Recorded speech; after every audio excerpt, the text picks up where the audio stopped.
Kaninang umaga, alas 6, maaga ako nagising kasi nga guys, laboratory ko. Yung oras kasi ng laboratory ko is 7 to 9. So, alas 7 mahigit nandoon na kami sa center. Kaya lang ang tagal kasi mabagal yung medtech magkuha ng dugo. 14 nga lang ang pasyente, pang 14 ako nakahuli. Sabi nga ng gwardiya, dapat daw inuuna ko kasi naka-wheelchair tapos senior na. Sabi ko, aywan ko nga, nandun yung asawa ko sa taas. Ilan? Magkano ba utang mo? Piso lang. Piso lang pala eh.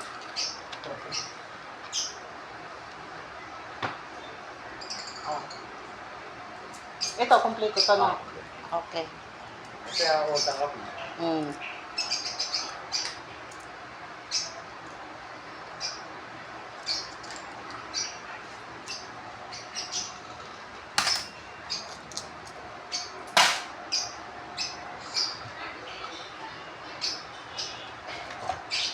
Sinsya na guys, may bumili. Kailangan natin yan. Kabubukas lang namin kasi nga karating lang namin. So yun guys, sabi ng gwardiya, bakit daw hindi ako inuuna?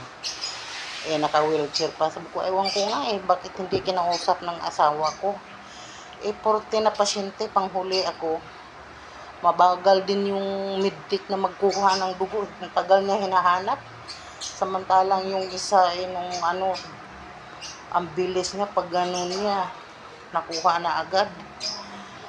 Medyo may edad na ngayon. So, ayun, medyo matagal. Nag-alala ko kasi yung apo kong iniwan ko dito sa tindahan. Sabi ko, huwag ka muna magbukas. Maaga dapat ang pasok. Pinag-uusapan lang namin na mamaya ka na lang papasok.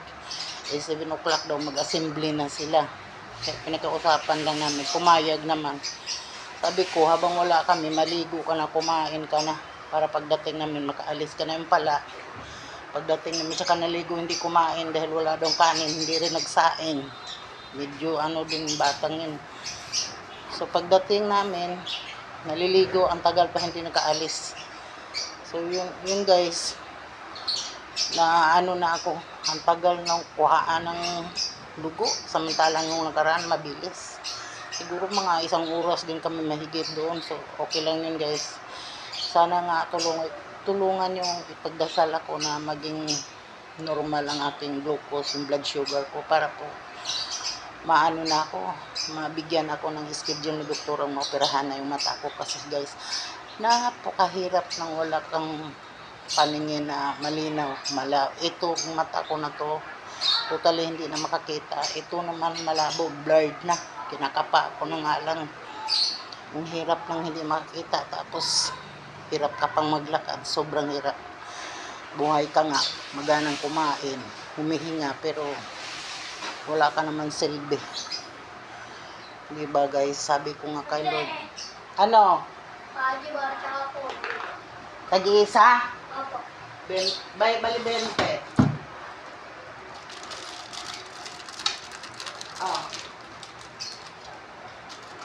Kumbi. Nakita mo yung kumbi, Bes? Ang banda? Ito po. Kinadulo po ko sabi ng bingo. Dito? Opo, ito. 20, Be.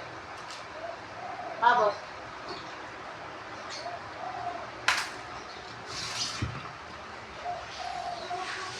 So, yun guys, tulungan niyo akong magdasal dahil bawat dasal niyo si Lord na ang bahala sa inyo. Na sana okay na, maoperahan na ako. At saka yung napakahirap pag hindi ka makakita guys, sobra, parang buong function ng katawan mo nagpa-function, parang pakiramdam mo parang nabibini ka, sobra, ganun pala ang nabubulagan. Sana nga guys, maayos na ang aking paningin pag operahan na ako, tapos makalakad na ako ng maayos, kasi para makabawi ako sa aking pamilya. Kasi pag ganyan na hindi ka nakakalakad ng maayos, hindi ka nakakita, inutil ka na, parang pabigat ka pa sa kanila, wala ka ng kwenta. Diba guys, buhay ka nga, ganito naman sitwasyon mo. Kaya nga pinagdadasal ko kay Lord na, Lord, kung kunin mo ko, kunin mo na ako. Pero kung buhayin mo ako, ngayon na, habang may panahon pa. Diba? Nagdidiman pa kay Lord. So, yun lang guys. Thank you sa inyong mga dasal. Hello sa ating mga mababait na followers. Shout out sa inyong lahat. Thank you for watching.